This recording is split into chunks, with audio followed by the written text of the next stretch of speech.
Pretty Little Liars, the TV show, sometimes deals with disturbing and problematic topics. We provide a list of content warnings in the episode description.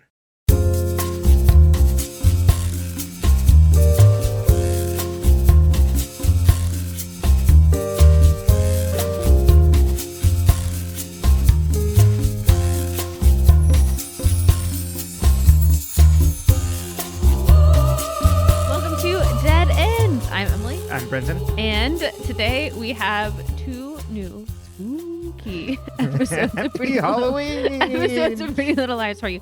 Every, Christmas in July, we talk about it. You know what? Halloween in July. It's a mood. That's right. It's a vibe. We want candy. We want pumpkins. We want cobwebs. Lady G. Lady G.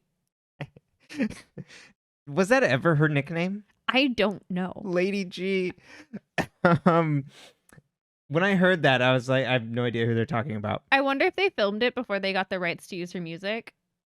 Oh, and they had to be like cryptic about it? Because I don't know, though. I didn't notice. This is pure speculation. Right. I didn't even notice whatever the costume pieces were that like Jenna is picking up at that time for like Allie to come over and be like, you can step off Lady G. Maybe it was the wig. I don't know. I don't like that nickname. I'm going to tell you right now. Yeah, we call her Lady Gaga. Uh-huh. We call her by her full name. Alison. Her Get Christian it right. name. Gaga. But tremendous episode. Tremendous episode. Did you know we had 2 great episodes this week? You know what? I would say even better than the previous weeks. Uh-huh. And I would think that the Halloween episode, which I was like, huh, of course, they come back from break and it's It was like, I think it was before they come back because they take the break and then they'd give like, from what I remember, it was like they'd take the break, they'd give you like a Halloween episode and then the show would come back later. Oh, okay. While I'm pontificating, do you want to check the dates on like when these are? But I think these were even better. And I think my viewing habits and views and stuff has changed, but if it had come back from a big reveal, or not really reveal, but like big setup at the end of last episode to come back with like it's not quite a side story. It's like filling stuff in. I hated that. Like I wanted to know the answers. I got to know this stuff. But I really enjoyed this. And I think like just having the moments where it's, understanding these shows, it's like, it's about the mystery, but it's really about the characters. So then just having like a good character focused episode where it's like kind of like this side thing. That still like has like little seeds here and there, but that's like not even my favorite part of it. I think worked really well. I think this is probably, I mentioned this to you earlier, it's probably my favorite episode so far. Yeah, it's a really good episode. Working on it. Even the episode after this, I think, is really good too. So yeah, we got a couple. We got good episodes. I felt good and excited to come into this week. Yeah. So basically, what happens is the season ended, or the mid-season finale happened on August 30th, 2011. Oh, right, because these air in the summer. Yeah, exactly. They air in the summer, and then the first secret is in October 19th, 2011, right. And then they come back in January. Oh, good God! I would tear my hair out. I believe the same exact format happens in season 3, and I believe I about had a breakdown. Oh my God, I would too, because you get a special. You just get a one-off special, and then you come back after the new year.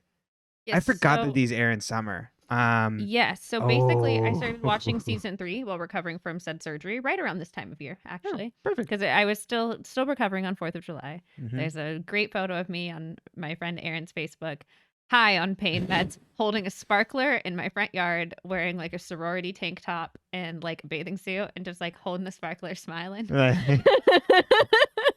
The 1,000-yard like squinty stare. And my mom loved my friend Aaron so much that she was like, yeah, it's fine if I think Aaron and Heather both came over, and she's like, Aaron will make sure you don't light yourself on fire. It's fine. Like she let this boy we were like 19. Mm-hmm. She's like, yeah, he can play with fire in the front yard with you. I trust him enough to watch you. I'm like, I don't. Uh-huh. I personally don't feel good about this, but I also felt really good. Right. Yeah. But also really bad. It's a smile. Like I don't think you should just be watching me. Who handed this to me again? Yeah. So the same thing happens in season 3, but what they did is they did a web series So the last one in season 3 of part A is August 28th, 2012. And then from August 28th to October 23rd, there's an 8-series web series that's like I'm assuming on like abcfamily.com or whatever the hell it was. Right. And then you got the Halloween episode on October 23rd. Got it. So they they're like, hey, in the meantime, go check out this web series. I don't think it had any of the main characters in it. Oh, right. Of course not. Yeah. Well, we should probably pencil that in between those episodes and just maybe do one episode on the web series. We should. Yeah, sounds good to me. But without further ado, should I just jump right in? Yeah. All right. So episode 35, The First Secret. We open on an unfamiliar house with Halloween decorations. We then get Alison's voiceover as she's telling a story of 2 twins and how they played nicely for their parents, but eventually like fought over a doll, and they weren't able to go to trick or treat that night. And one twin like snapped and went and grabbed a knife. And as she's telling this, we cut to Hannah and Alison in Hannah's kitchen with a small child. We assume some, either babysitting, cousin, doesn't matter. Literally does not. Alison continues to tell the story as the one twin watches over the other twin die after she stabbed her, and the parents come home and they're in shock as the twin smiles. One girl was sent away to an asylum till she escaped yesterday and will go out and stab anyone who goes trick-or-treating, as Allie scares the child and then stabs the pumpkin on the table. Non sequitur? Who knows? What if I told you that story comes up again? Wow, really? I would be shocked. What if I told you that I don't know if it goes very far? It's also tied up. It's of a piece with the play they put on about the kid who kills the other kid. With the problem child or something. Isn't that interesting? What are they trying to say? I don't know what they're trying to say. Right, children. You know what? To be frank, I'm not sure if they're saying capacity anything. for violence. Panning shot. We then get a panning shot of Rosewood. And we see that the date is October 28th, 2008. So 2 years prior to the start of the series. The friends all walk home together, including Alison. So the friends for this episode will now be, I'll try and say 4 friends. Otherwise, think of it as the 5 altogether.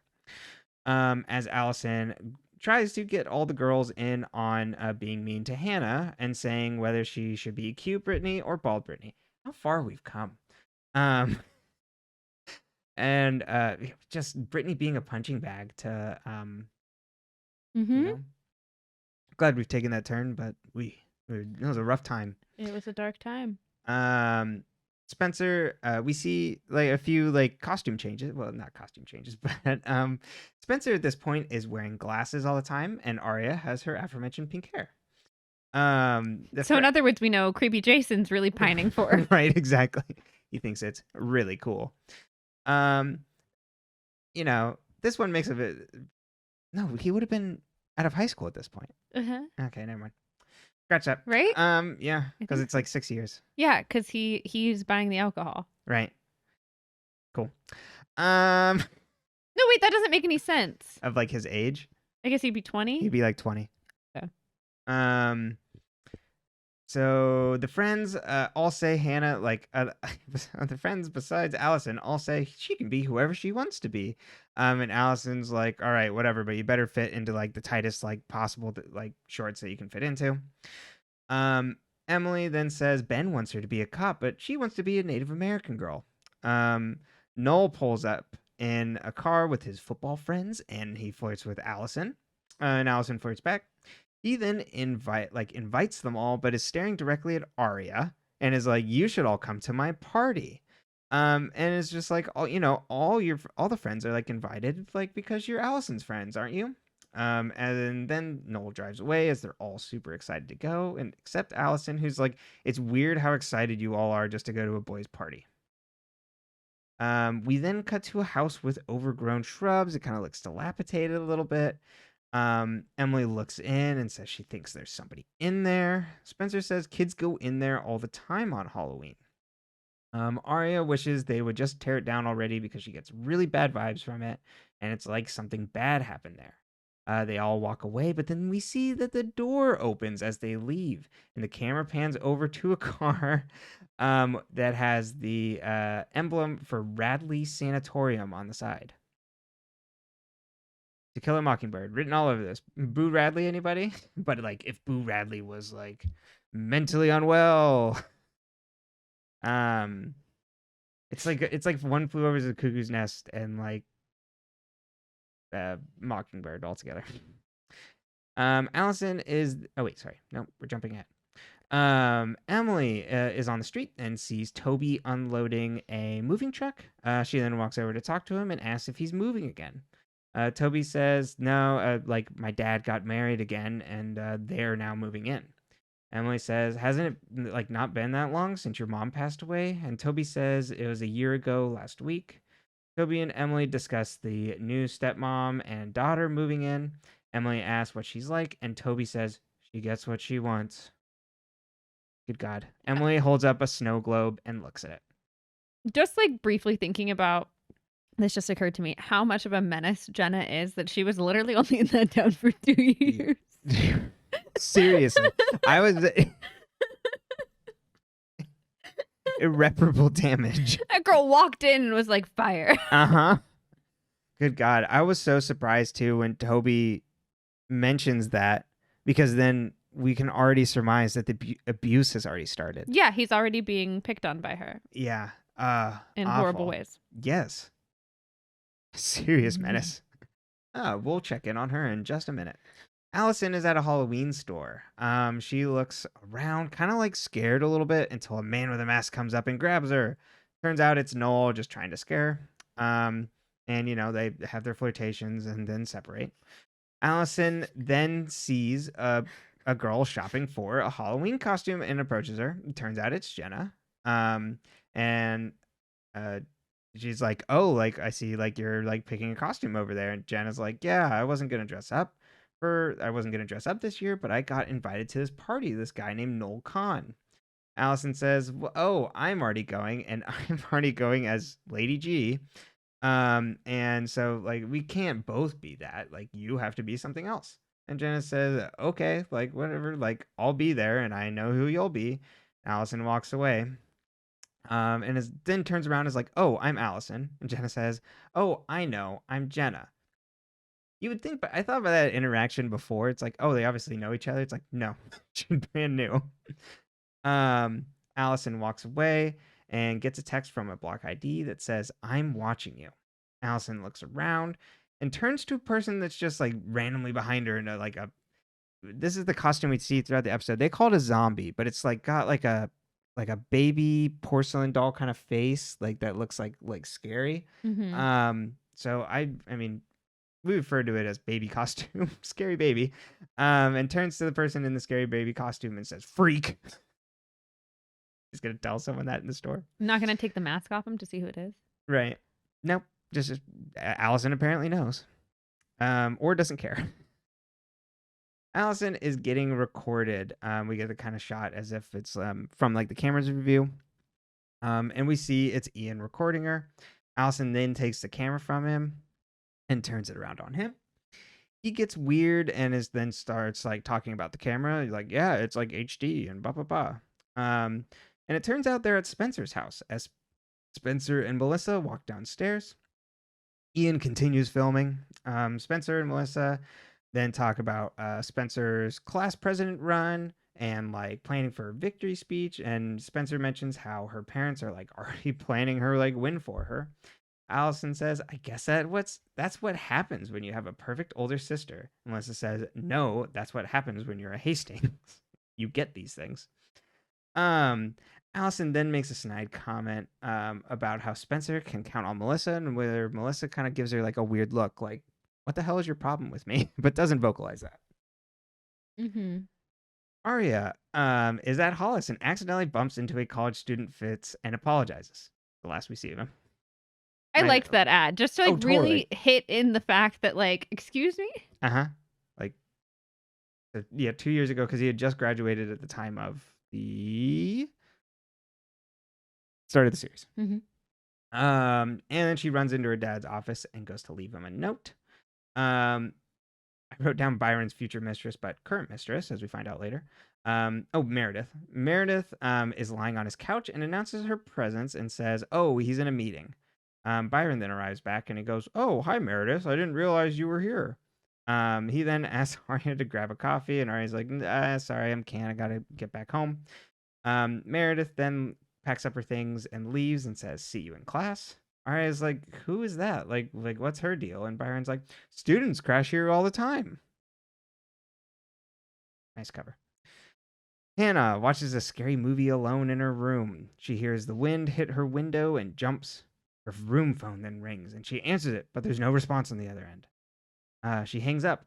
The energy then flickers on and off, and the phone rings again once the energy comes back up. Electricity. This time she hears it's Allie on the other side, and Alison is asking, like, "Hey, were you in a costume shop like recently?"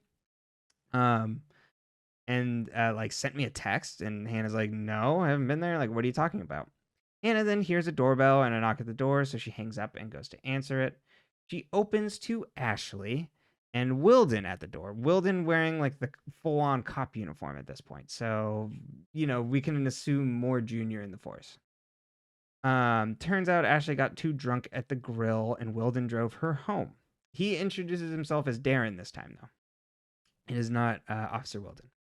And he's noticeably like trying to be like much nicer and like more polite. And Hannah collects her mom and closes the door. Ashley apologizes to Hannah for the mess that they're in. Hannah says like, "I'm not gonna make you feel bad for what Dad did." Hannah asks like, "So like how big is this mess that we're in?" And Ashley's like, "I'll take care of it." Ashley then goes to sleep on the couch and Hannah covers her. Foreshadowing money laundering. Exactly. It's not laundering, but just theft. Yes, actually, yeah, just theft. She wasn't moving it at all. Mm-mm. I mean, she was moving it. She was just spending it. She moved it to her house. Right. You had to be in the hole to start doing that to begin with. Spencer is at a table at school for her presidential campaign and is like handing out flyers to students. Hannah arrives at the lunch table with Emily and Arya, and Hannah's like, "Hey, Emily, you need to talk to Ben. He's like spreading rumors that like you two had sex." Arya's like, "Are you serious? Like, we need to go over there and put a stop to it now." And goes to stand up immediately, like to get ready to go beat the shit out of Ben. But Emily stops her and forces her to sit down. That is a small person energy. Yeah. As a short woman, let me tell you, So my good. immediate reaction is let's turn to I will go yell at them because what's someone gonna do to me? Oh yeah. I'm so small. Like, is a man gonna hit me? Right. That's really gonna look good for you, Ben. Uh-huh. I was just imagining people might know this. I haven't seen the movie. I just know because people pass around the clip all the time. It's like in one of the Mission Impossible movies, Henry Cavill's like before he gets in a fight, like cocks his fists. That's what I was imagining like Arya's doing. That's me. Uh-huh. Arya, it's a vibe. Right. It really is. No, it's fantastic. I love that immediately Arya's like, "Hell no." You want to go fight? Uh-huh. And Arya's like, "Wait, like we can't just ignore that. You can't just ignore this. Like what's going on?" And Emily just kind of like looks silent. And then like Arya and Hannah are both like, "Wait, like is it true?" Which doesn't matter. He still shouldn't be spreading it around the school. Uh-huh. But I digress. It is very true. Alison then comes to the table. Mona then comes over to try and like tag along and hang. And is like, "Hey guys, how's it going?" And Alison says, "If you ignore it, it'll go away," not addressing her. Mona then walks away sadly. Also, Mona in this is like also wearing glasses, pigtails. Like we call this nerd Mona. Yeah, there you go. I was like, let me give you the shorthand. There you go. Mona then walks away to sit at a table with other loners, which also includes Lucas. Emily tells the rest of the table about Ben and like, "Hey, we have started like having sex." Hannah can't believe it that Emily was the first one to lose her V card because she's such a prude. No offense. Alison and says, "I knew there was something different about you," and makes some like awful pun about like being like nice in the streets and crazy in the streets or something. Alison and Arya then walk home. This is the scene that we've seen in flashback before. Alison and Arya are walking home as Mona tries to call after them to wait up, but then they run down the road away from her. But when they run down the road and turn down like a different path, they see Byron hooking up with Meredith in his car. Alison writes in her diary at home as Jason walks into her room. She's mad at him for barging in, being, older brother. He then asks for $20 because he's buying beer tonight. Jason says, "Oh yeah, we're making a movie tonight too." And she's like, "What type of movie?" And he says, "If I told you, then I'd have to kill you." He hands her a package from the porch, and she shoos him away. She opens it up to find a voodoo doll in the box. It has an attached note that says, "It's my turn to torture you." Alison then takes the note, and we see her open up like the air vent on the floor in her room. She pulls out a box. This is the box that we see later, also in the next episode, but this is the box that Jason handed off to Arya. And in the box, she takes out a doll, opens up the back of the doll, and also removes a locket, and then instead places the note inside it. She puts the box back away in the vent, and we get a masked POV shot from outside her house. Ashley is looking for jobs in the newspaper when it's very funny because she's like, "Ooh, maybe that one," and it's like bank teller, just like, that's how she got her job. Bank manager. Yeah, exactly. Just very funny, like the detail that they show it. It's just like, "Ooh, maybe this one." It's just like, "Damn, answered my question."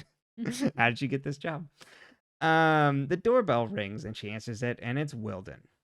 Ashley then Hannah answers the door, and it's Wilden. Ashley then goes to it. He's like, "Hey, I thought I would stop by to see how you were doing." And Ashley says, "We're doing just fine." And he's like, "I'm sure it's hard adjusting to like living without a man in the house." And Ashley's like, "We're doing okay at that." And she's like, "Hey, you may have misunderstood last night that I just needed a ride home and nothing else." And he's like, "Well, I was just doing my job. You may want to watch out next time you're on the roads because people are unpredictable." Next time you're on the roads. And Ashley's like, "What do you mean by that?" And he's like, "People are unpredictable." Ominous. Walks away. Ashley closes the door. Hannah asks what that was about, and Ashley says, "Oh, just a horny cop. I think he gets it, and I'm sure we won't see him again." Good times. We love that plot line. Mm-hmm. We love to find. Spencer is sewing at home as Alison comes over. Spencer's like, "Hey, why are you here? I thought you were hanging with Arya today." Alison says she doesn't feel so good after getting yogurt. Alison says, "Hey, I have some bad news about the voting committee. Gonna come down to a handful of votes." And like looks kind of like, Spencer might not win. Spencer's like, "Oh my God, my parents were planning on this. Like my sister's counting on this. I can't lose." And Allison's like, "You know what? This whole big sister thing is just an act, acting like a martyr or whatever. And like, she works so hard to look perfect. So like, your parents won't be able to see won't be able to see you from beyond her halo." Spencer's like, "Melissa is just working hard to be in this family, just like me." Allison's like, "Are you so sure about that?" And he's like, Do you want me to make this happen, Spencer? I can make this happen for you." And Spencer's like, "I don't want it. I need it." Byron is sitting at home looking, I think it was like Arya's baby book. It's like a scrapbook or something. And Arya enters and he's like, "I've been calling you all afternoon." Arya asks like where Mom is, and he's like, "Well, your mom's out and took Mike to the movies." And Arya asks if Mom knows, and he says no. Arya asks like how the hell he could do this to her, and Byron says, "What you saw was the end, not the beginning." That's weird. Who kisses someone when they're ending something? Right. Okay, actually, no. Sorry, tangent. My best friend in high school, I'll never forget because I was in a makeup class for auto shop after school because I had missed too many classes and I needed to make up or whatever. So I was in the auto shop, like doing something for my auto shop teacher because like I was one of the only girls in there and he let me do whatever the hell I wanted. And so I had my phone even though you weren't supposed to, and I answered the phone because she called me, and she went to school in a different town, and she called me crying because her boyfriend had broken up with her, and as he broke up with her, he was like, one last kiss and then like made out with her and then Oh my like God. and then like I was like she's like, what does that mean? And I was like, Uh-huh. I don't know. Oh. I'm like literally standing in front of a car. Right. I have grease all over me and I'm like, I don't I know what don't. that means. Like Right. trying to give love advice with like a wrench in my hand. Good God, I wouldn't have it. I And wouldn't I was like, be able who to does tell you now. that? Who kisses someone when they're breaking up with them? But here we go. Now we know. Byron. Well, yeah, but was he really? It didn't look like it. They looked pretty happy. They looked cozy. Mm-hmm. Cozy wozy. Okay, so hopefully, oh yeah, what you saw was the end, not the beginning. She's transferring out of my class, so hopefully that's enough, so you don't have to tell your mom about this. Arya's like, you're asking me to lie for you. Byron says, it was a mistake. Think about your mom and this family. Arya says, it's too late for that. Byron says, it's about protecting your mom. He then tries to grab Arya's hand to say sorry, and Arya pulls away. And Byron's like, well, I'll respect whatever decision or whatever your decision is, and leaves as Arya cries and he cries outside the door. You don't care about your tears, white man. Totally. Yeah. It's rough seeing like the scene where he does actually like, ask her to lie. Yeah. It's really heavy. Alison and Emily are walking, and Alison tells her, hey, like I have a doctor in case like you want to go on like the pill. We then get a shot of someone watching them, like a POV shot. Emily's like, okay, like this, we're not actually having sex. Like, just to let you know. Alison says, then why is Ben telling people, and like, what aren't you telling me? Emily says, nothing. Like, eventually we will, so like, no reason to correct people now.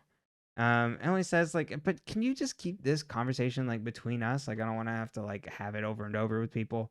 And Alison says, sure. Oh, a secret? Yeah. Huh. The friends are all at school, and Spencer is very nervous. Alison then looks at her and is like, stop stressing. I took care of it. And all the friends are like, what? Alison then tells the curious friends that, she just helped her with her acceptance speech. Arya then walks into the school, and Alison asks, oh, hey, how are you doing today? And how's your mom doing? Arya then, like, death glares her, and Alison goes to leave, and then Lucas accidentally runs into her with the soda. Alison starts immediately berating him, and he's like, it was just an accident.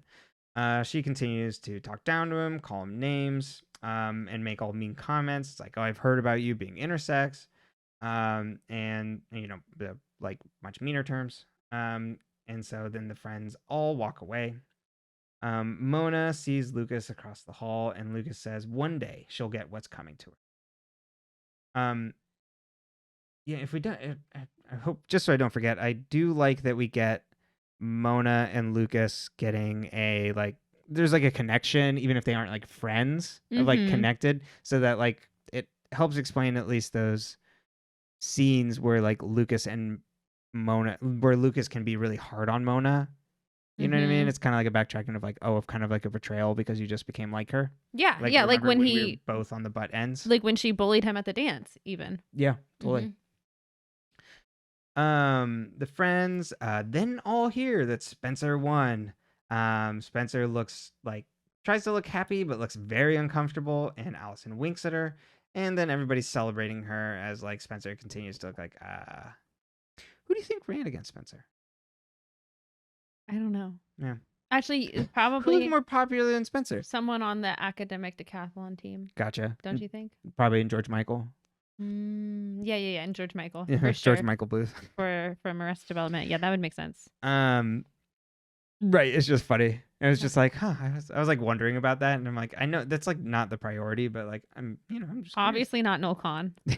Yeah, no, he seems pretty popular. Well, he's on the football team. He doesn't have time to be class president. That's true. It is Halloween. Halloween night, as the kids are all trick or treating and running around all over the neighborhood.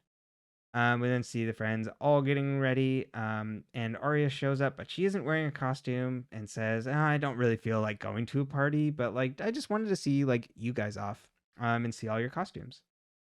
Alison is then like, what's this all about? Like, why don't you want to come? And Arya death glares her. Oh, and let's sound off on the costumes real quick. Alison is dressed as the aforementioned Lady G with a really bad wig which sits like high up. You know who it reminds me what the wig situation kind of reminds me of is on Riverdale this season. The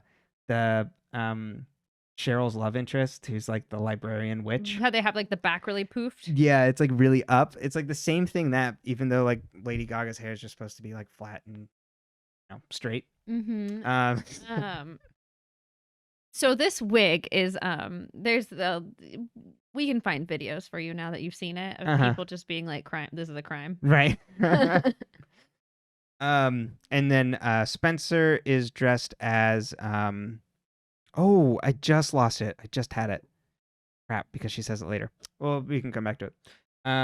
Emily is also dressed as Native American, and then Hannah is Britney Spears from like the I forget what video Oops, that I is. Baby One More Time. Baby One More Time, yeah, because it's the school dress. I don't remember what is Alison supposed to be Poker Face?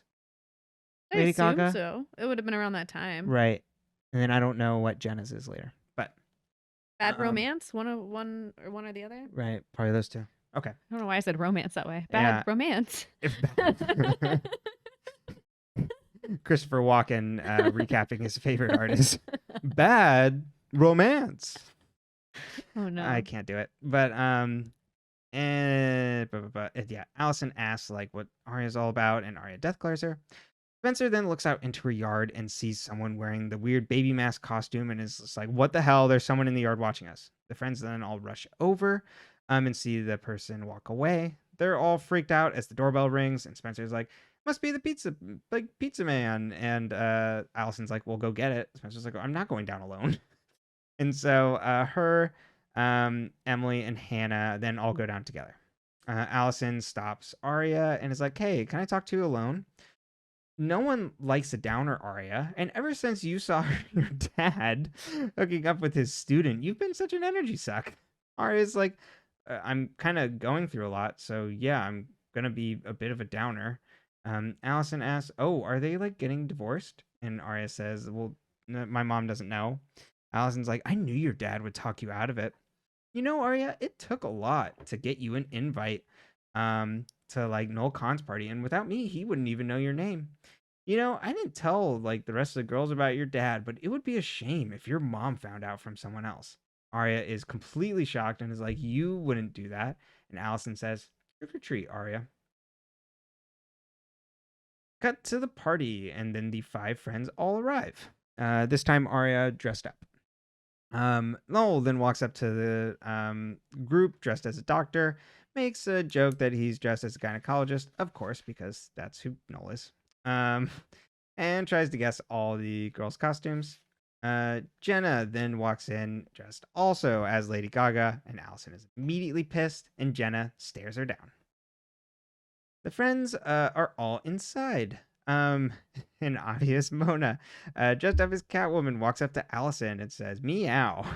Allison's like, do I know you? And Mona says, no, but you will, and then walks away. Alison then notices Jenna and goes to talk to her. Alison walks up and dismisses all the guys talking to Jenna.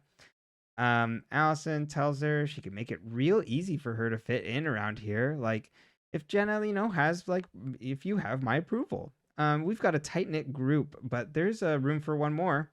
Jenna then says, I like to pick my own friends, and walks away.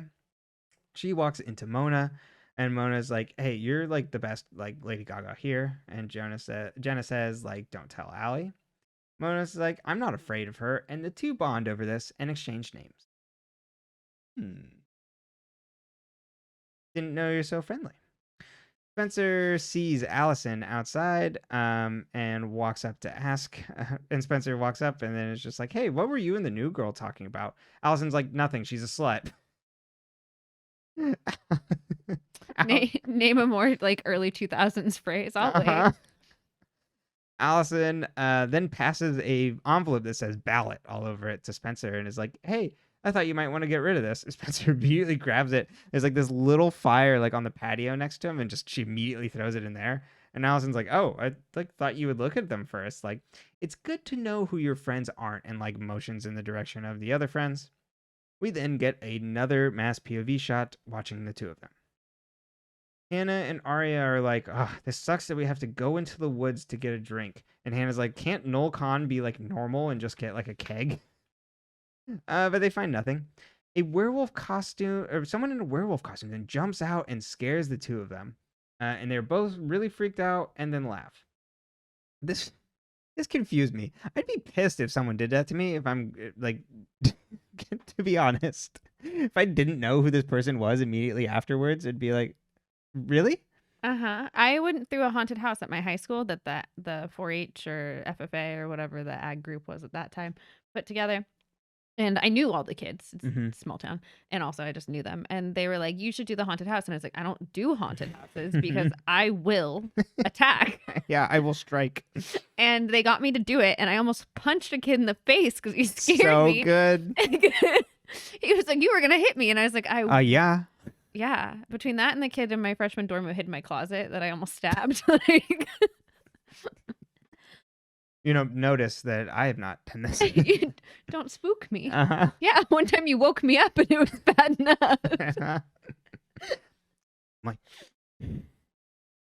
Yeah, no, I don't like being spooked, and I will. Like, if you scare me and I hit you, that's your fault. It is. And if you do it on accident, that's different. But, like, if you, like, you gave me a fright. But if you intentionally, like the kid who hid in my closet, or, like, you come up and touch me when I tell you that I'm afraid of haunted houses, and I hit you, that's on you. I think if you're someone that is going to scare someone, that's the arrangement you're buying into. Yeah, I don't think the kid in my dorm, though, was like, oh, God, she pulled a pocket knife. Wasn't expecting weapons. Emily and Ben are dancing. Jenna is dancing, like, alone in the middle of the dance floor as, like, I love this piece, as Emily is, like, watching her and just being like, oh. Alison notices Emily checking out Jenna. Jenna is then looking directly back at Emily as Emily's like, "Oh, what? You're looking at me?"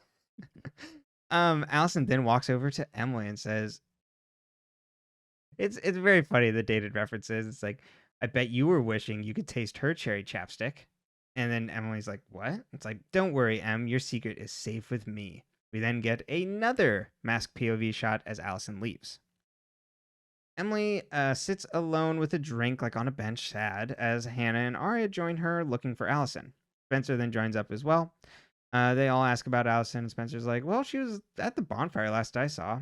All their phones go off, and this time it's a text from Alison that says, I'm in trouble, come alone.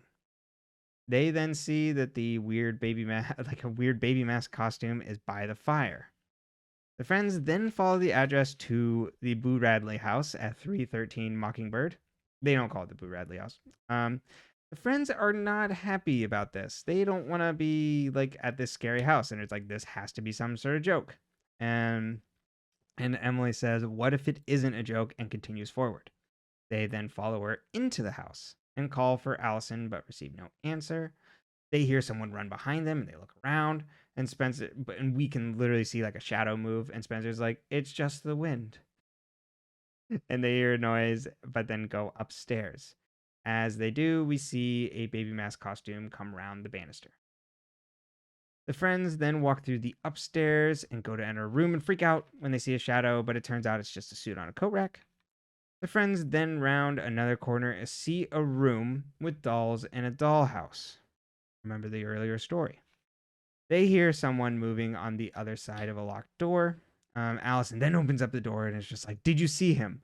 And is he still there? And so she pulls them all in and closes the door and is like, someone grabbed me like at the party and brought me here, and they have a knife. Like, I was able to get away and lock myself in up here. Alison then says, I was able to call you like with a signal from the hallway. I'm going to go try again out there, and you all stay here.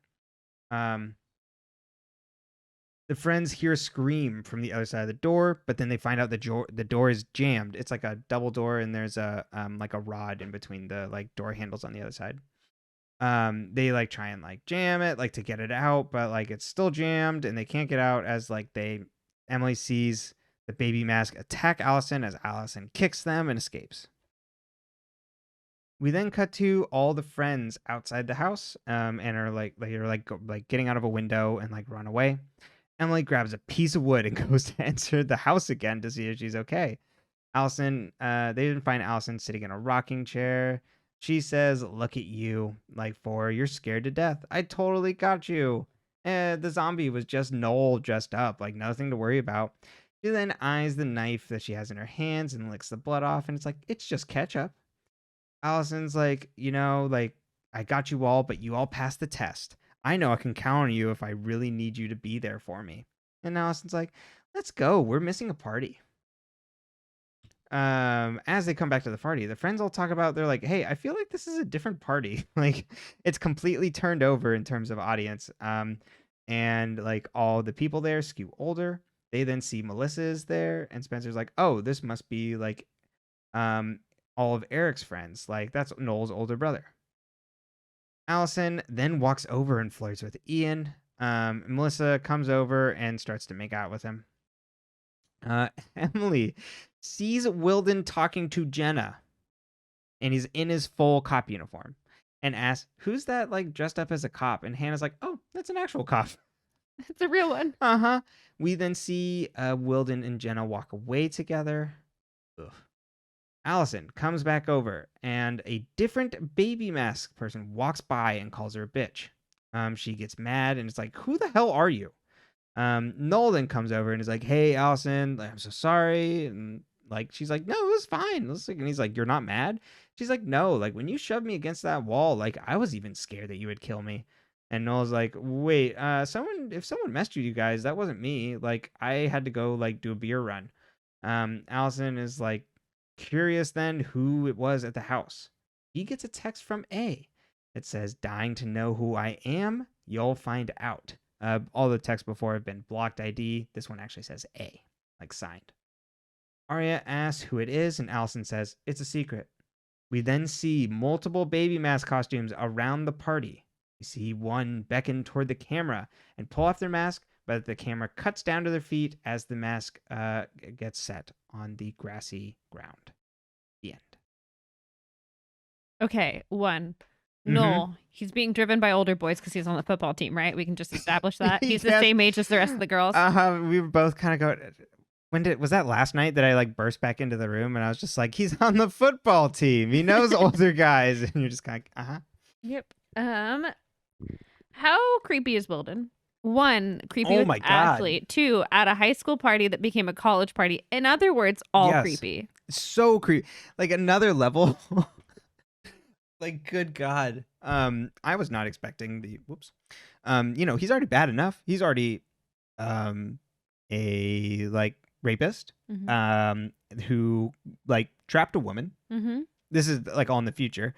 And in this, he's like bringing a woman home and then like stalking her pretty much. And then is now picking up on high school girls. Wearing his cop uniform. Yeah. Pretty Little Liars says ACAB. Yeah. Oh my God. Like Wilden.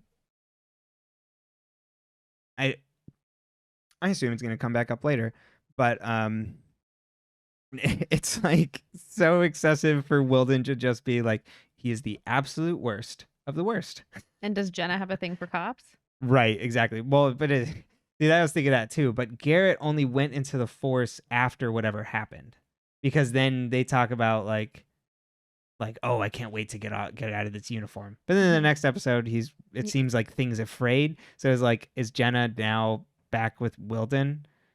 Like, good God, I really hope not. I really hope not.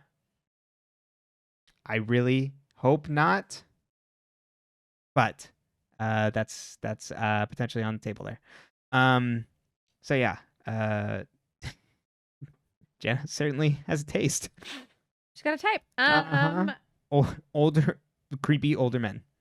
So we know A was picking on Allie. Yes. What does that change reveal for you? That it's like that the motivations of A, because A was picking on Allie at this point. And so like I had always posited that A was doing something for trying to find out the truth or getting revenge on Alison. So in this case, we get a little bit more that A is more trying to get vengeance on Alison for something that Alison probably did. So we do get that A is truly against the friends in this case and Alison, unless A has changed over during that time. But we're just going with what we know so far. There's still the idea that A could have changed over in between these two timelines. But as far as we know now, that this is changes A's motivation and who A could potentially be. Okay. Well, we can save that for Theory Corner when you really want to get into the A theories. Yeah, drop a bit back in there. But that's the big thing, I think, is the motivation.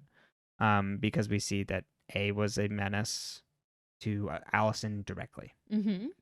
And so, like, questions that are now brought up that this isn't something I'll answer in Theory Corner. So it's what is A's motivation now? And what is A's motivation for coming back? Mm-hmm. Uh-huh.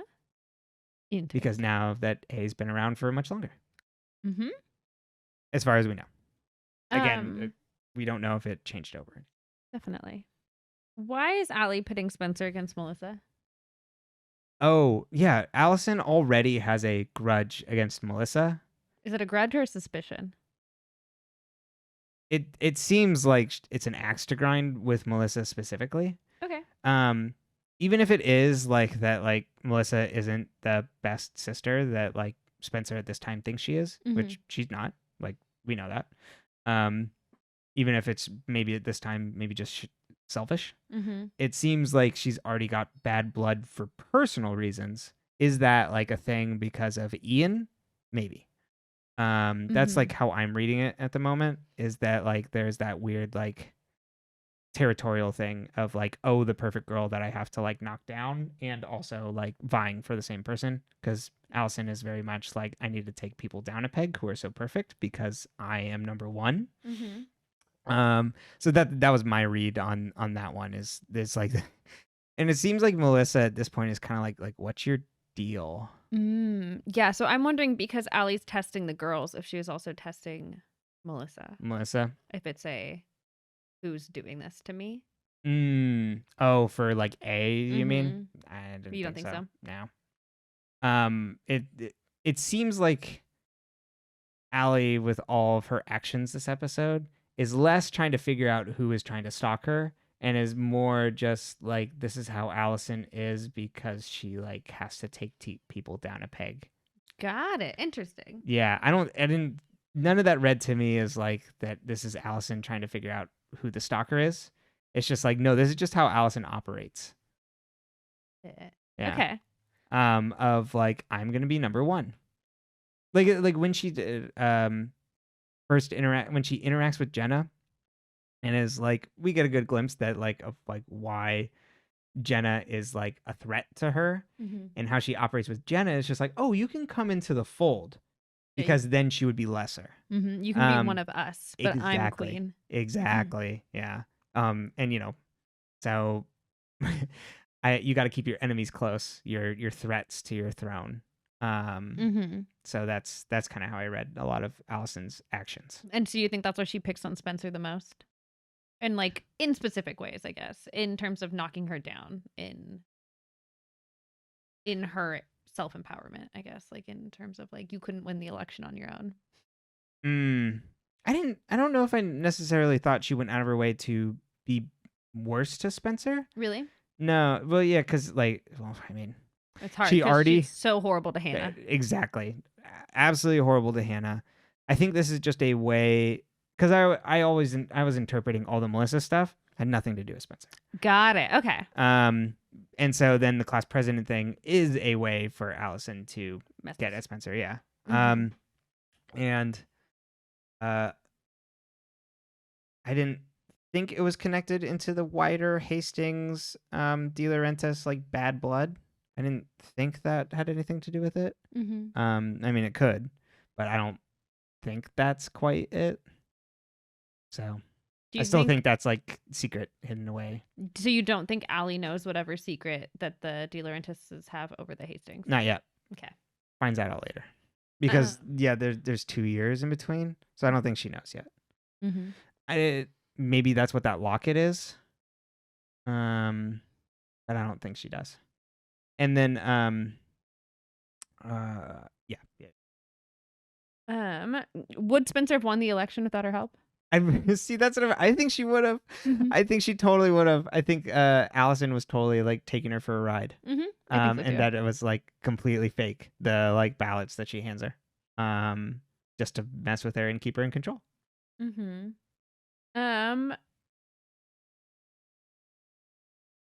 Mona's costume. Mona test driving her popular girl vibe. Yes, totally. Where it's just like, I am gonna like, if I can like show up in a costume, I can be someone else, and I can try and like, you know, try this out, like this person that I want to be. Mm-hmm. You know, I love it. Mm-hmm. I get it. You got to try on personalities when you're younger, because like, I want to be this. I'm tired of being like the nerdy girl that gets stomped all over by like Alison, and this is a way for me to like cosplay that. You got your Mona soft spot. I can, exactly. Yeah, totally. And especially in this, she's very sympathetic. Mm-hmm. I think Mona is always kind of sympathetic, even if she's being like selfish and obnoxious. But yeah, she's like, I can wear the Halle Berry Catwoman costume, and I can like be empowered. I love it. You know, I love it. And like I said, I like seeing the Lucas Mona, at least like there's like some prior history there, backstory for them, right? Rather than just being Mona picking on him, in the exact same way that Alison did, because it gives you a little bit more meat there of like, oh, it's like a huge betrayal, not only because she's making fun of like him exactly the way Alison did. It's like, oh, you're literally modeling yourself off of the person I hate the most. Yep. Toby says something like that very similar in the next episode. Yes. We'll get to that. So then with the alley, like why she was testing them, you think it was just to mess with them? Yeah, I think it's control. I think it's all about control. Do you think that sets her up for a boy who cried wolf scenario? Yes. That was like after she did that, and she's like, oh, now I know you'll all come running. It's like, no, you don't. You just like you blew your chance of them coming running. Yeah, that's a step too far. Like, why are they gonna believe you now? Because you just put them through literal hell. Like, I think this is very much. I don't think it's quite this. She has quite the same. To go back to Twin Peaks spoilers, by the way, I'll try and mark this here for this section so you can jump ahead. This includes Fire Walk with Me. That's mainly what I'm going to be talking about. Where like in that movie, Laura understands the dark things that are still happening, but she's like not fully aware of what it all means, and so is still living her like kind of like, you know, quote unquote reckless life. You know, because she also, it's such a sad movie. You know, she also is like torn at the center and doesn't know what to do, but doesn't fully understand all the forces that are weighing on her through abuse and even the otherworldly shit. And so is continuing on her things where she's like acts a certain way to people, will like be like super mean to James, like things like that are like a way to like control others around her. And I think that's what's going on with Alison here. Alison knows that someone's after her and kind of stalking her, but isn't really trying to figure out all of that. It's like she's still living her life and trying to control things around her because she's a controlling person. Okay. And then last but not least, who was in the costume in the costume shop and in the room? Are they the same people? Are they two different people? Oh, the costume shop one throws me through a loop because it just seems like a person that was just walking. It didn't seem like they were trying to scare Alison. Alison just turns around and they're there, which made me laugh because it's just kind of like out of nowhere. But I think in the house, I have a hard time believing that it's not Lucas. And that was like Lucas in there, like, you know, getting kind of revenge on her. And I think that's why he bumps into her at the party. You know, trying to so that's why I think it's probably Lucas there.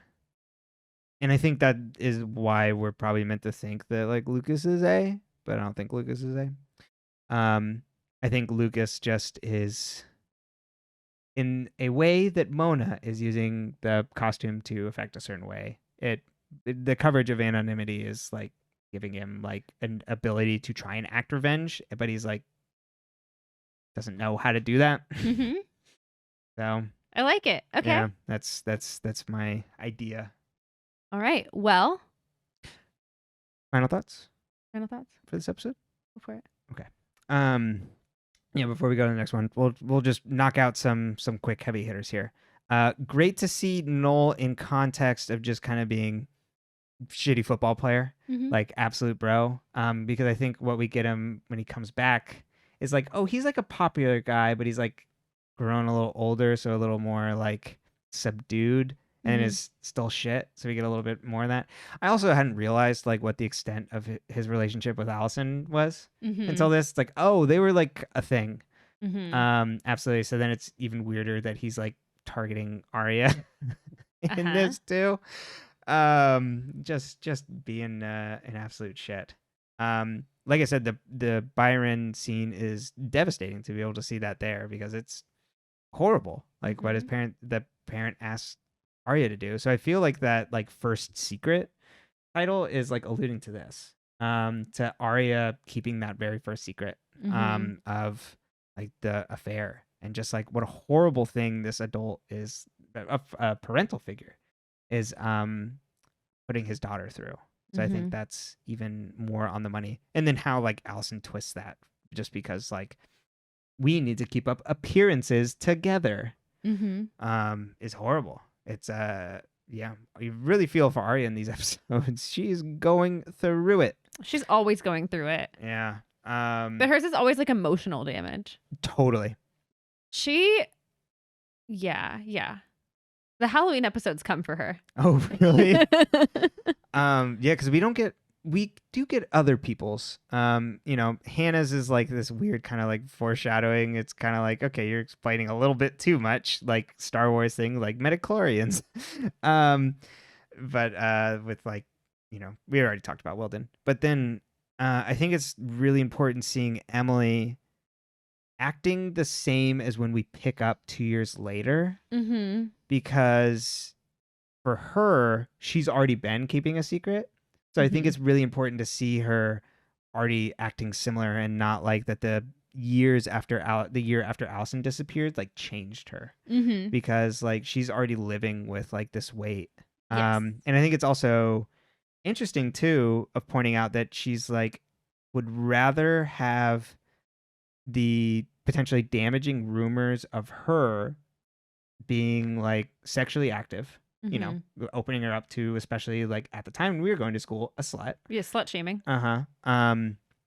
Because she would rather have that and people think that she's hetero than Mhm. being gay. Mhm. So I was like, oh, this is like actually really well done with like kind of like back setting for Emily without having to do a lot of legwork. Mhm. It's done in a good way to allude to like why she would doing it without her having to like completely spell it out. Just kind of be like, no, but like I'm okay with it because like we'll be doing it at some point. It's going to happen. And then my absolute cackle laugh of her checking out Jenna, Mhm. who will later become her tormentor, quote unquote, Mhm. is very funny to me. Yes. I love that scene. I wasn't. Episode 36, through many dangers, toils, and snares. At a burp. We open on kids playing jump rope. And then we get like singing some sort of like nursery rhyme song. And then we get a 1 month later little title card come up. We then see that the four friends are all in orange jumpsuits cleaning up trash. Other girls then talk about how they got like light sentences compared to the friends, and like how the friends all got off light because like they had their parents are lawyers and able to do that stuff. I heard they killed someone. It's just like, oh no. Emily like talks back to them and gets mad. It's like, we didn't do anything. Spencer's then like, shut up, don't talk to him. Spencer and Emily then get in an argument about like whether they should make a deal with A. Emily says, we have something that A would want. And Spencer's like, we don't make deals with snakes. They then get a big fight, and Emily says Spencer's parents got her off light because they're lawyers, and they would just leave the rest of them high and dry. And then they literally get into a physical altercation. We see Garrett watching them from a police car just a little down the way. Ashley asks Hannah to be nice to Emily. And it's like, if Emily, like, I know it's tough, like, having you guys both live here. If Emily had gone back to Texas, though, the plea bargain would have completely fallen apart. Hannah mentions, like, something about her dad, and it's like, oh, like, he's still mad at me. And Ashley's like, I just don't understand why you would have done such a thing. And then they mention that Tom, then it's like, not like you stopped him from getting married. They just went to Baltimore and got married anyway. Ashley, come on. Emily comes into the kitchen, and her and Hannah don't address each other at all, and Hannah leaves. Emily is then talking to Ashley and mentions that she has 2 more weeks of community service because there was a problem at the park. Ashley says she knows how hard it is for Emily and Hannah being together, and I was just hoping you 4 friends could all get along again. Emily says, I don't think it's something the other girls want. They then receive a fax, and Ashley's like, oh, it's for you, Emily. Emily grabs it and smiles. I don't think. What was the fax? I don't know. I don't remember. It doesn't come up. I don't think so. No. Aria and Mike are walking together, and they talk about Mike's new therapist and how he likes him much better, and like how he dialed in his meds better and like listens to him a whole lot more.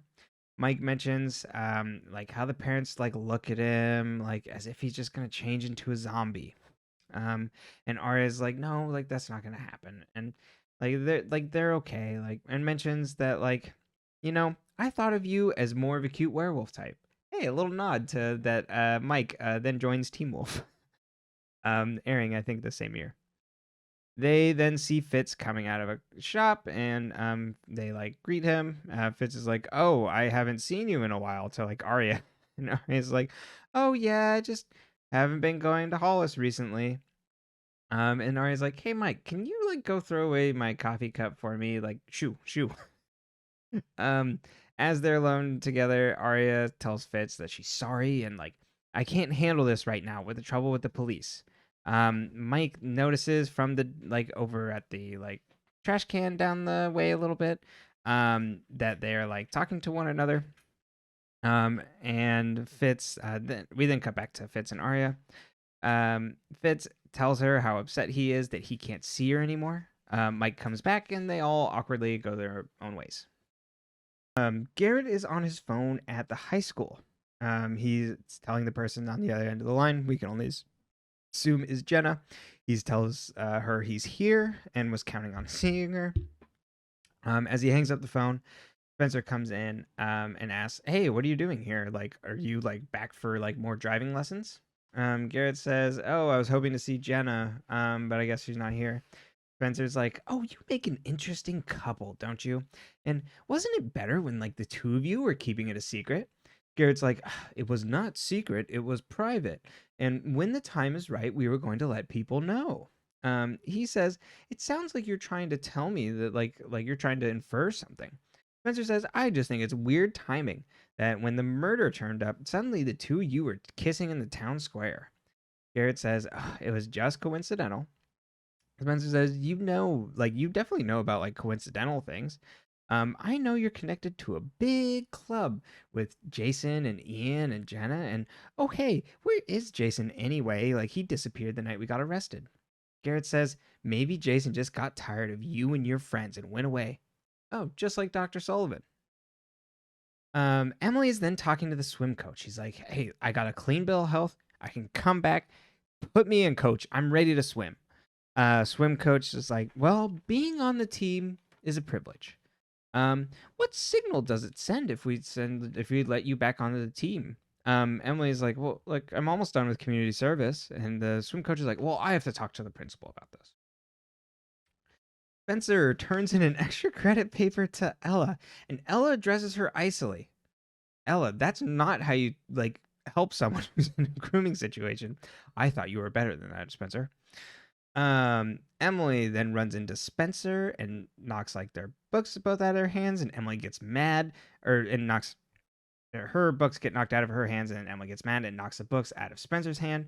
Ella then runs up and stops him from fighting and says, "Both of you, go sit down." Emily gets a text from A that says, "You were always my favorite. Want to make a deal?" Emily then looks around, walks up to the chalkboard, and circles yes on the chalkboard and walks and sits back down in her seat. So A was in the room? Or A can always see? A was it exactly. A can apparently see. Hannah and Aria are then walking down the halls talking about Fitz, A, and Jackie. And like what Aria should do. Hannah says, "We need to follow Spencer's advice. Slay one dragon at a time." Emily stops the two of them, like walking in front. They both like address her like all weird, and then Emily storms off. Emily goes to her locker, opens it up, finds a note in her book that says 10 tonight. Well, it's not her book. It says property of Spencer Hastings. So they switched books when they dropped books. Right. So you get an idea. Lucas stops Hannah and he's like, "Hey, I found another one of those pictures of like you doing community service. Like, I'm trying to get them off the internet. Like, so apparently I didn't quite understand this. I'm assuming on social media, because we don't get a social media image. People are posting pictures of the girls doing community service. Mm-hmm. Because instead, he opens up his laptop to show her something, and then it's a sports book page up, and Hannah's like, "What is that?" And Lucas is like, "Nothing." I mean, if you want to gamble on sports, like gamble on sports. But he's a minor. Oh, right. But I mean, Hannah's very by the book with these tech legality things. Yeah, she doesn't care if she's breaking the law, but she does care if you're using technology to break the law. Did Caleb get you into this? Caleb's a gateway drug to harder technology. First he unlocks your phone. then you're betting the over-under on the Mets games.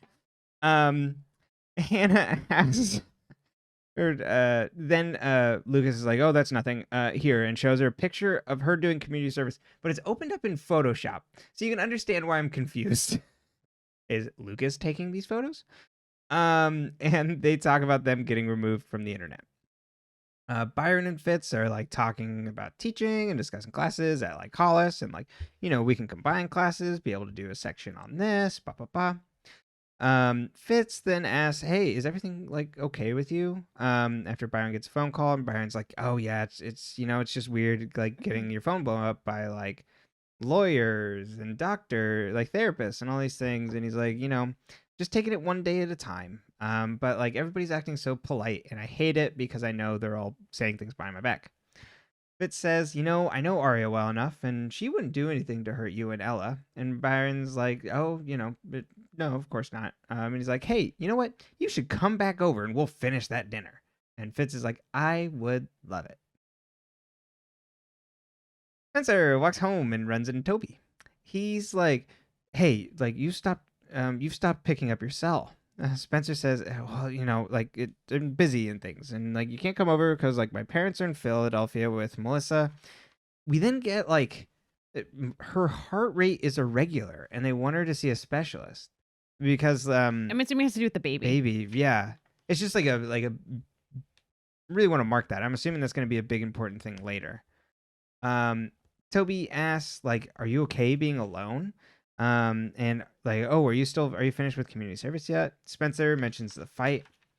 Toby's like, what happened? You two were the best of friends. Like, I can't believe this would happen." And Spencer then gets mad at that. Like, how you can't tell me who my friends are. Toby is then like, I was going to like wait this, but like I wanted to show you this, and unveils a rocking chair in the bed of his truck that he had made for Spencer. This scene in particular set me with these really unrealistic expectations, where I was like, a man's never gonna build me a rocking chair. I would love to build you a rocking chair. I don't really know if I want a rocking chair. They're not very comfortable. I'm more of like a big comfy chair person. Mm-hmm. But it's just the mere fact that he did. Yes. Yeah. Mm-hmm. I can understand. I was like, if he wanted to, he would. Right. Because he's a carpenter. Beautiful. That's a good one. Thank you. You can find me at the Chuckle Hut. Spencer loves it. Toby says he made it for her. Spencer's like, well, I can't take it. Toby says, like, I told you the night you were getting arrested. I'm not walking away. Toby says, like, Spencer says, you have to stay away from me. Toby's like, what is it? Like, is it your father? I can handle him. And Spencer's like, I just want you to stay away. And if you want something to handle, you should handle your sister and her cop boyfriend. We then see the greenhouse at night. It's all covered in cobwebs and things. Emily enters alone and is like walking around, but then we see the other three friends peek out around the corner. Emily hands their friends her phone, showing the text from A, and says, A took the bait. We then find out about their full plan. They discuss how like they were going to pretend that they weren't friends. A bought it, and everybody believes it, and so they can be able to like get Emily to corner A, and then they'll all like jump out and get her. They feel confident in their plan, except for Hannah, who's worried about Emily going it alone. And Emily says, you know, I'm the weakest link, but the weakest link wants some payback. Lucas and Hannah then arrive back at Hannah's house. And surprise, Caleb is back. The time jump is it's just like, oh my god, he's back, and it runs over and they start kissing and stuff, and it's like, you know, since it was a 1 month later time jump, like it just kind of doesn't land because Caleb's just around. I could understand more that there was like 6 months almost between these the previous episode that Caleb was in, so people would be like, Caleb, but like when you're just watching in a row, it's just like Caleb hasn't been gone. He was here last week. Yeah, pretty much. And, you know, as he was apparently back in California again. They make out as Lucas looks uncomfortable. Emily watches over this swim team and is like outside of the meet. She sees Garrett arrive to buy tickets to the meet. Toby walks up to Emily and says, like, he just follows Jenna around like a trained monkey. It's worse when he's at the house. Toby asks, hey, Emily, what's going on with like Spencer? He's like, not talking to me. And Emily's like, I can't help you with Spencer. You have to talk to her about that. She goes to walk away, and Toby's like, hey, you shut me out too. Like, we're great friends. Emily says, we're not shutting you out. Like, it's just not good for any of us right now, Toby. Toby, going through it these episodes. His friends won't talk to him. Brenton wants to tell Toby about A so bad. I do. They should tell Toby. Like, Toby should know. Out of any of like the other characters, Toby's top of the list that you should tell. But what if it puts him in danger?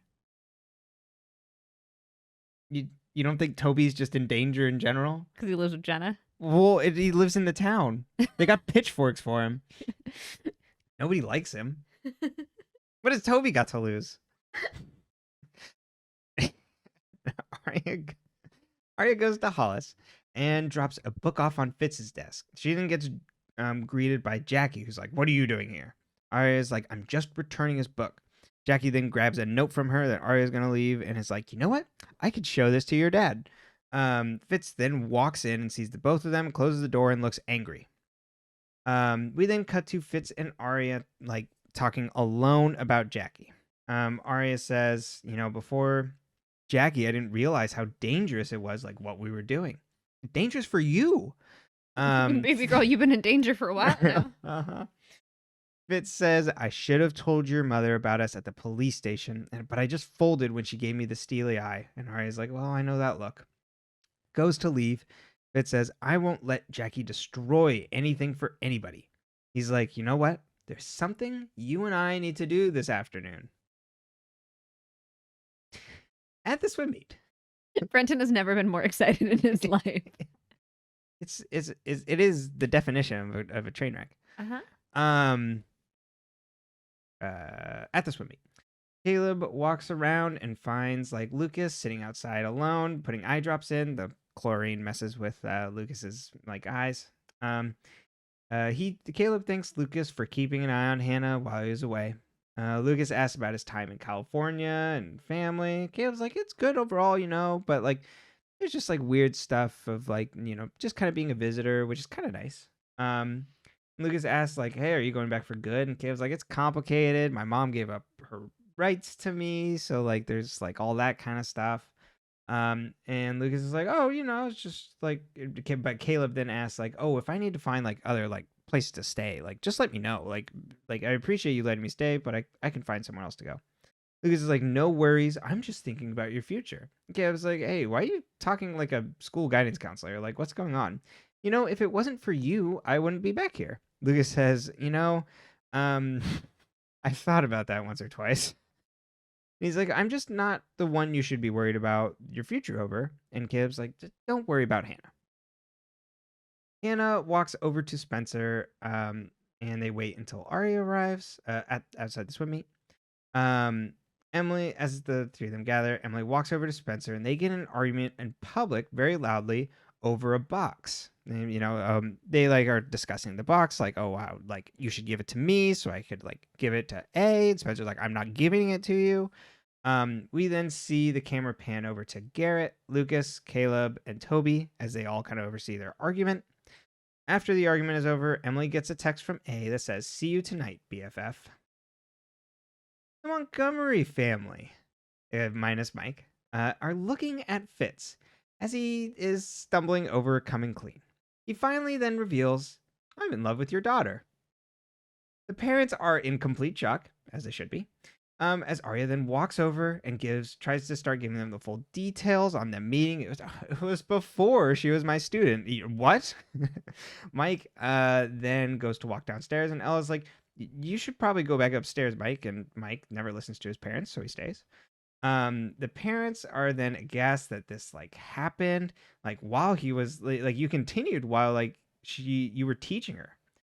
Byron is then like, Arya, you need to go upstairs now. Fitz tries to like explain. It's like, well, we had a connection things, and Byron tells him like, you have to go now and like don't come back. Fitz resists, but then Mike comes over and socks Fitz directly in the mouth, and it runs. And I thought he was gonna run out the door, but no, power move. Runs and opens the door and waits there with the open door. So then, when I Arya, think he was kind of like rescuing Fitz. Like he's like, I'll hit him so Dad doesn't. he was rescuing his dad. Well, I think, but also like Fitz, like getting him out of the house, like Yeah, there's that too. preventing it from getting right. worse, I guess. But it is a move to punch someone and then go wait by the door for him. Like, Yeah. time to go. And Well, because he's a wolf now. that's right. Wolfpack. Arya's like, maybe you should go. So then Fitz leaves. Mike closes the door behind him. We then cut to Byron and Ella discussing Fitz and Arya alone. Byron says, like, this man is completely finished. And Ella says, I suppose. Byron's like, what do you mean by that? Ella says, like, I just realized that this happened when we came home. I want to understand what she was thinking when she got involved with a teacher. Byron says, accurately, it was his responsibility to stop it. Arya comes into the room and says, please, I'm going to ask you a favor. Don't make up your minds right now. You can't figure it out in one night, what I'm trying to still figure out myself. I love you so much, but I do love him too. Byron then says, go to your room. Arya tries to talk to him again, but Ella just tells her to go upstairs. Fitz sits alone drinking whiskey in his office. Jackie then stops in and says, don't be angry. He says, angry doesn't begin to describe how I feel about you. Jackie steps in and says he's making a terrible mistake, and I had to do something to wake you up. Fitz says it's a bad idea to wake a sleepwalker. Jackie then asks what happened to his lip, and is like, oh, you told her parents. Jackie's like, what did you expect to happen? She's a teenager, and you were her teacher. Fitz tells her to get out. There's nothing I want from you, and I will not let you do anything else to her. Hannah then calls Spencer about Emily leaving for the mission. Spencer looks around like to maybe bring weapons from her house, but decides, no, not tonight. As she goes to leave her front door or back door, Toby stops her from leaving and enters. We then cut back to Hannah as Hannah goes to leave, but gets stopped by her mom because Tom's on the way over and wants to talk to the two of them. Tom's low priority. Why are we stopping for Tom? But get the fuck out. I never understand Ashley being like, well, your father, like, why don't you forgive your father? I don't know. Because he's an asshole. Emily then drives alone. We then cut back to Toby and Spencer, and Toby is telling Spencer that her and Emily need to figure things out. And Spencer's like, stay out of this and leave me alone. Toby says the four of you are acting like Alison. They're like acting like Alison is still running things. And today at school, when you were talking, you sounded just like Alison. Spencer says, please, just don't ask me anymore.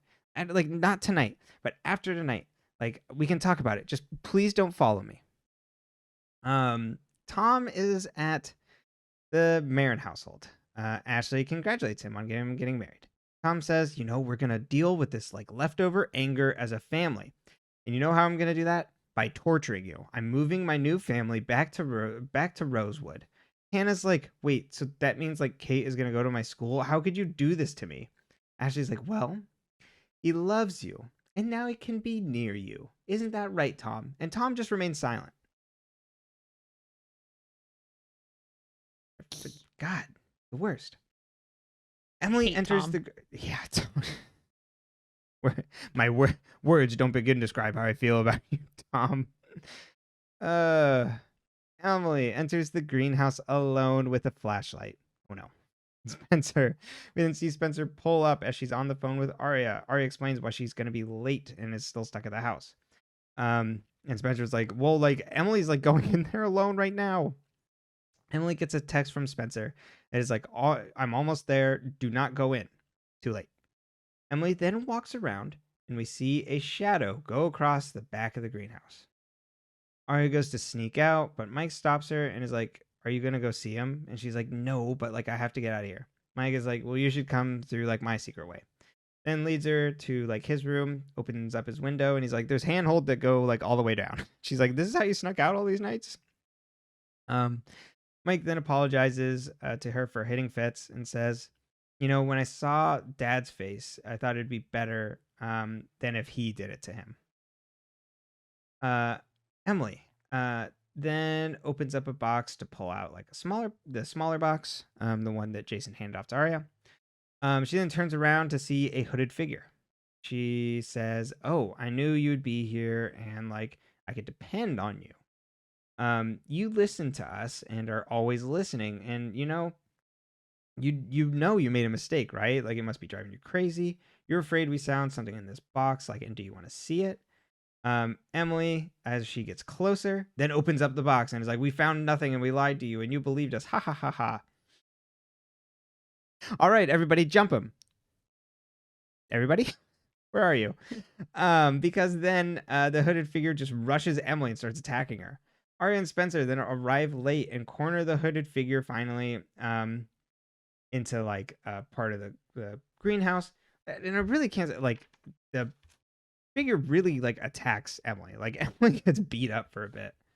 The hooded figure in a corner then throws a pot into the glass ceiling of the greenhouse and runs. Hannah pulls up and like hits the hooded figure, but they kind of like roll off the hood of her car and keep running. The friends all give chase into the woods, but they aren't able to catch them. Hannah is shocked because it's like, did I just hit who I think I did? And Spencer is absolutely furious that they did not catch them.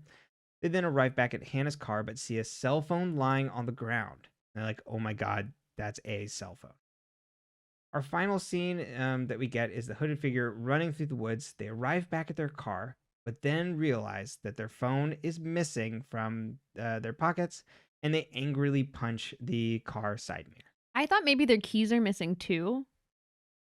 Oh, like all of their things are gone? Yeah, because it looked like they couldn't get in the car.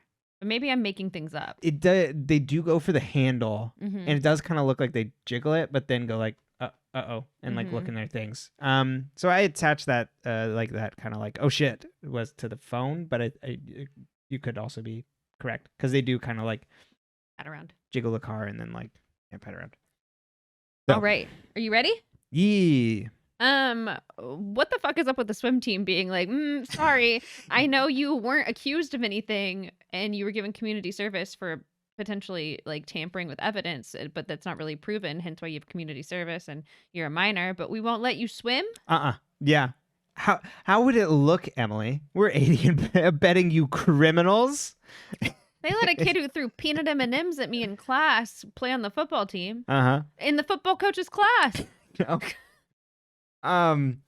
Yeah, I think it probably doesn't help that Emily's parents are not there to bitch at the swim coach. So now they're like, well, you're kind of like persona non grata, and we can just like Sorry, kick you out. I thought for a second at first it was going to be like her records got out. And it's just like, well, we did also find out, like, someone slipped us that you were taking HGH. But no, that wasn't it. But so I think it's part and parcel with this town of being like appearances. And then also like, well, there's like no pressure on us to like not do this. So it's easier for us to just go, the vulnerable kid does not get to be on the team.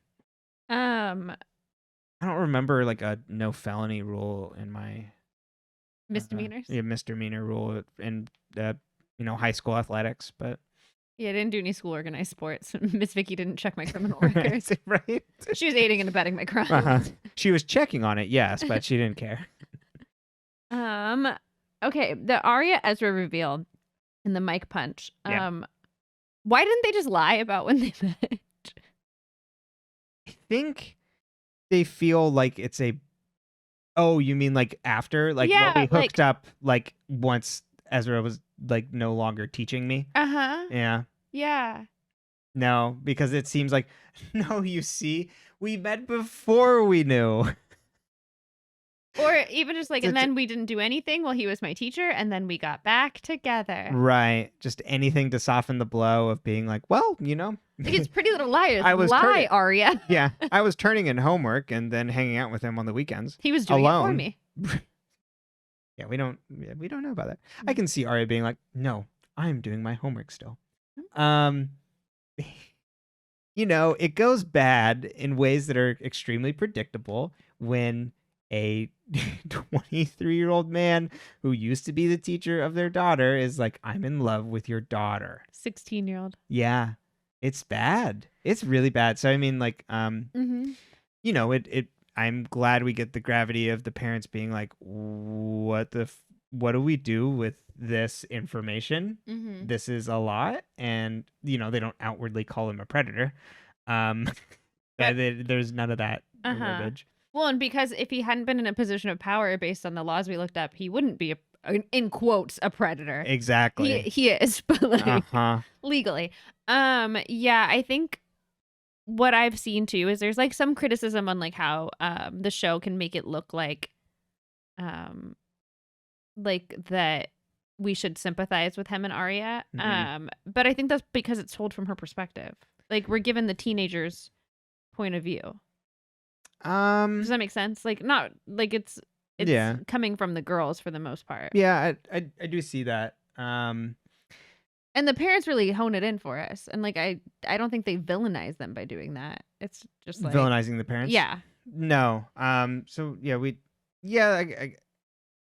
I mean, I don't love this plot point at all, but if we're gonna do it, I'm like, oh, it's... Yeah, I guess it'll be more telling how this ends up resolving. Mm-hmm. But I think the way they kind of pull their punches. It's cute. You think this will resolve? I mean, it kind of has to, right? This one, it does. But it will be, I guess, more indicative of that read. I think, of like how what the takeaway message from said parents is around that. Yeah, the only reason I don't entirely jive with that is the scenes where it's like these really romantic scenes between them. I feel like doesn't work for me on that level. Well, but I mean, we do get plenty of people, parading around like their secret, but it still feels a lot to me like forbidden love. No, I definitely think that's a piece of it too. Yeah, I think it depends on how you want to read it. Yeah, totally. So we'll put a pin in it for sure. See where this ends up landing. But yeah, I'm at least glad it's a train wreck. It is good. Yes. Speaking of men, poor Toby. Oh, we talked about last week about just talking to people. Someone needs to talk to Toby. Icing him out just isn't working. No. This poor boy is just spinning his wheels, just like thinking that they aren't friends anymore, that they're somehow icing him out, and he doesn't know why. He's like, I have no reason for you to not ice me out, and you are my friends. It's horrible. Yeah. It's horrible. I hate it. I hate it Yeah. so much. He's been going a month like this. Uh-huh. A month Uh-huh. of Toby just in agony. Uh-huh. This boy feels more feelings than the The whole group of girls combined. Exactly. It's horrible. I feel so bad for Toby. My heart goes out to him in these episodes, and he's doing such a good thing too. Of like, you're friends. You need to realize that. Get back together. Not realizing this is a grift. A grift they're running. Mm-hmm. Yeah. Which of the boyfriends or men or guy friends or whoever do you think will learn about A first? Caleb. Probably. Because of Toby's like weird disconnection now from Spencer. I would think it should be Toby. But I think it'll probably be Caleb because Caleb's, like tech shit. Mm-hmm. So I think it's probably going to be him, and he's been like already like tangentially related to a lot of their like weird like notifications and stuff going on, and just being like, what's going on? And like he was also party to like them like wiretapping like Jenna. Mm-hmm. And it's just like, why are you like stealing a blind girl's phone? And why is Jenna spying on you? Right, exactly. So yeah, exactly. Why did Jenna have me spy on you? So I think Caleb will probably know first because he's the one that's been directly connected to a lot of this. Just across party lines. Ezra, we're just not going to tell him. Arya doesn't tell anyone anything. So. No, and he's so disconnected from it too. That like, no, I don't. Not the first, at least. I mean, unless he exactly, unless he is. Unless he already knows. Yeah. Totally. But no, he would not be first on the list. What about Maya? Well, I guess because you have theories about Maya. So right. Rank order would be out of like the relationships as they stand now would be Caleb, Toby, Maya, Fitz. You're putting Fitz last? Yeah, totally. I love it. But he's not caught up in the machinations at all. He's like living his own life at Hollis. He's so busy. Really is. Okay. Who was Black Hoodie and was Black Hoodie A? You warned me ahead of just being like, don't get too caught up in body size. Because like I was just like, oh, that's Lucas. It looks like Lucas. That's like Lucas's size. I think sometimes the sizes are red herrings, and I also think that there's sometimes just like whoever happened to be fucking standing there that day. Yeah, just an extra. Or whatever, yeah, too. or like, oh, can the grip jump in real quick? We just need a body. Right. So that's. I mean, I'm sure there was more thought to it than that. Right. But yeah, I go back and forth on it because obviously it's connected all the way to the text and everything, the block number. But did the block number sign as A? Yeah. Okay. On the first one, I believe so. Okay. That's a good question. Because I just like write down A. I don't know. I'm not on the BFF one, I don't think. Oh, I was going to say I thought on the BFF one. You'll have to investigate and get back to us. Yeah, I should write that down from now going forward. So but yeah, it could also it could be Garrett. Mm-hmm. It's probably not Jenna. Right. And I think there could potentially be a connection to Lucas and some shame of like some scheme he was trying to like get over on Alison and is feeling guilty about it. Okay. So just me giving a theory to being like that kind of looks like Lucas in a hood. But otherwise it could be A. Okay. Those are my two. What did you think of the Emily being ostracized kind of like concept? Like, yeah, that that was a good like start to the season because I like you get kind of dropped in. And you're like, what the hell is going on here? Like, what's the You're like, why are they fist fighting? fighting? Like that's so out of character. Right? Yeah. Like Emily, just like so done with all this. Uh-huh. And she is just in a different sense that we don't know. Uh-huh. And I like them taking the quote unquote taking the fight to A, like trying to get like one over on A by like. Yeah, for once. Uh-huh. For once, they're not just sitting ducks. Yeah, the first season is just like, hello, we're just going to be attacked. And then it's like starting at this point is when they really start like pushing back, trying to play the game back. Right. Yeah, which is great. I really like that. And they have like a whole scheme that they came up with that we get kind of filled in on. So, yeah, fun storytelling. Mm-hmm. And then the Spencer and Garrett shakedown. Oh yeah, that's tremendous. And it gives us so much too on also that like Garrett and Jenna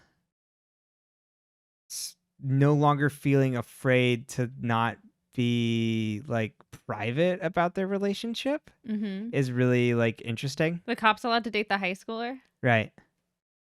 Apparently, and nobody really minds. Isn't that a position of power? Yeah. It is.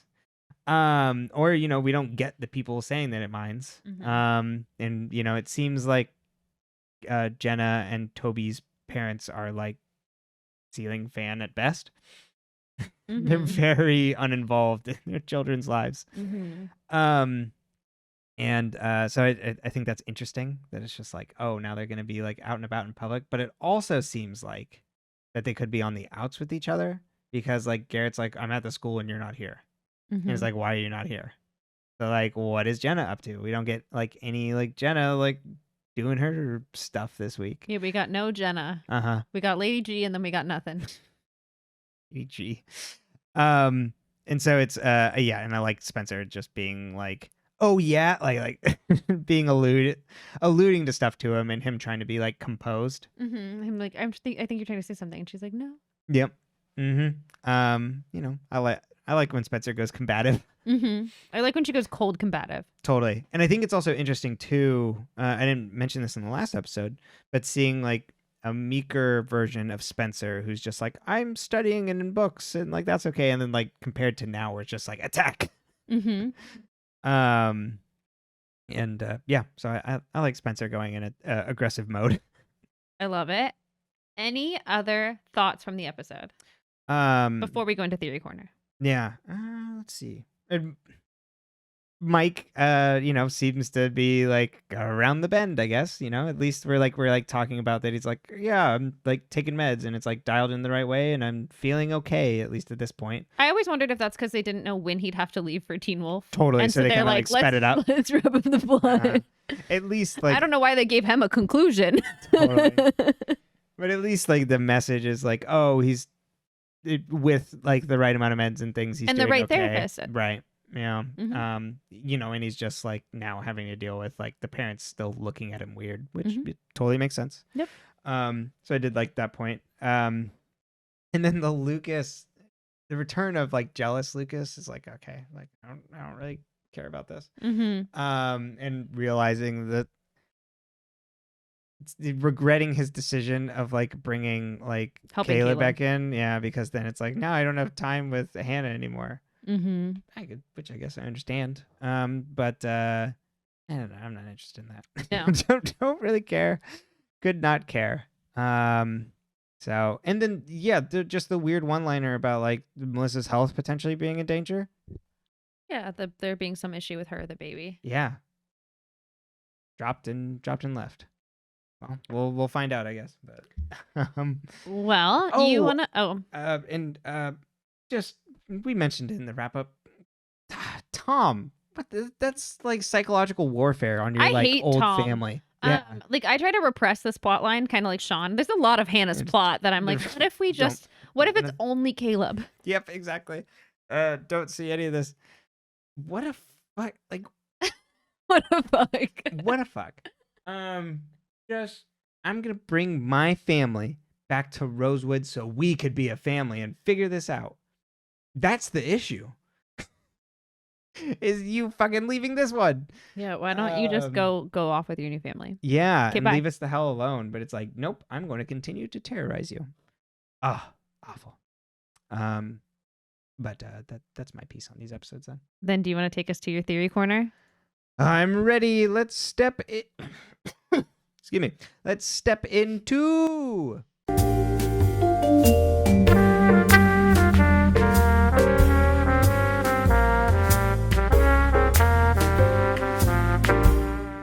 Theory Corner. Welcome, everybody. It's Brenton's Theory Corner, where we discuss all the theories of who the hell A might be and what's going on in the background of this show. And that's you in the corner. Yep, that's me in the desk light. I am losing my mind. And okay, A. Who the hell is A? I still like the Maya theory from last week. We're gonna, again, very convenient how much time she's been off screen, being able to do things. And I think even with the stuff that we get in the last episode, we understand that whoever A is, has a longer term grudge with Alison. That Alison had done something to them, and because Alison does mean things to a lot of people. Mm-hmm. So conceivably did something to Alison. To A. More on that in a minute. So that could potentially explain Maya sometime in the past before the show starts. Okay. I think the show wants us to think that Lucas is doing this. I think that's what they're trying to seed with all the Lucas stuff. I do not think that's true. I do think Lucas was trying to get back at Alison, but like in a way less coordinated and like heated way. Mm-hmm. And so I think that might play into him potentially being at the greenhouse to try and get whatever was in the box. Oh, and with the thing with the box too, the doll was in the box when Arya got it, right? Mm-hmm. So that is still like floating around, and like, so Arya still has the doll, right? And why? Yeah, why is the note more important than the locket to put in the doll? And like, what is in the doll currently? So that's all interesting. I know that's floating around there. I was like, oh yeah, I need to remember that for later when the doll comes back up, as potentially something. Did Jason take whatever it was out of the doll? Oh yeah, and Jason's missing this week. Oh, we completely forgot to mention that we get a line about like Jason just being gone. Mm-hmm. He disappeared after being at the there the night. Being sufficiently cowed by Garrett and Jenna, I'm assuming. Mm-hmm. Needs to be able to go do his Black Hoodie shit alone, which I do not think is the Black Hoodie in the greenhouse, but I still think he is the Black Hoodie from the bell tower. Then I think also the show is potentially setting up some sort of twin twist with the story that Alison is telling at the beginning. So the A could potentially be an aggrieved twin of Alison. The book series also has a twin twist, and I know that just from like that's all I know about it, and so I always wondered too if this was just like an allusion to that. Yeah, to be like, hey, like this is our source material, right? Mm-hmm. Oh, it's this other story. Mm-hmm. So that could potentially be it, because I don't really like the whole concept of a twin twist where it's like, oh, it's them but different, Mm-hmm. and they were just like around. Actually, the only time more spoilers.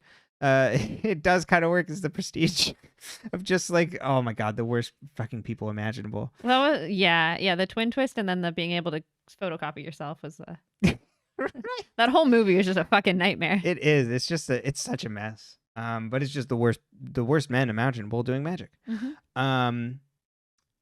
Okay, back to Theory Corner. So that twin twist could potentially be something. I don't know how into it I am.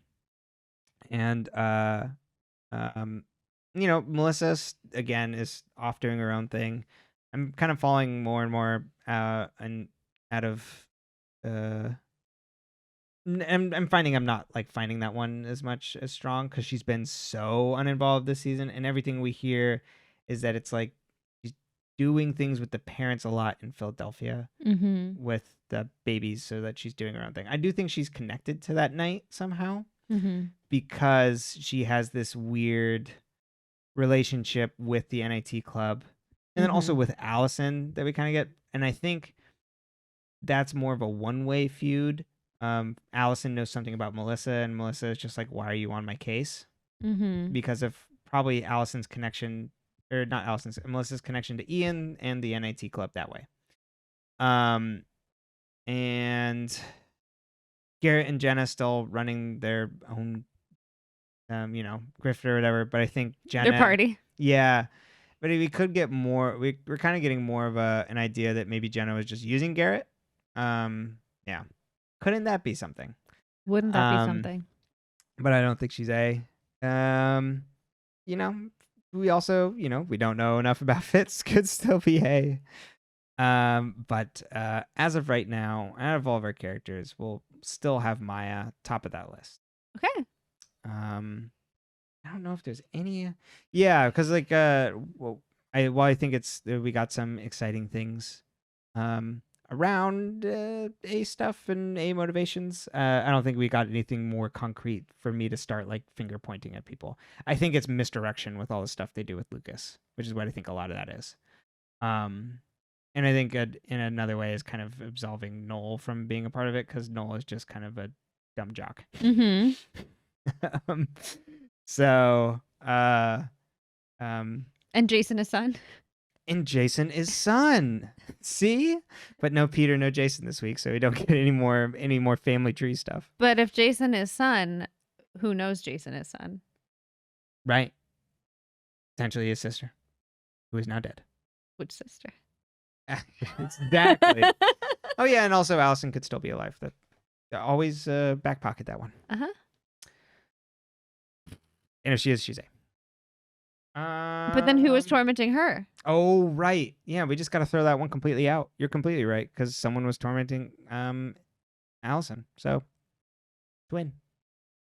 Oh. Cousin Alison. Had many threats. All right. We're running out of steam on this, but that's it for Theory Corner. That's it for Theory Corner? Yeah, thank you everybody for coming. Goodbye.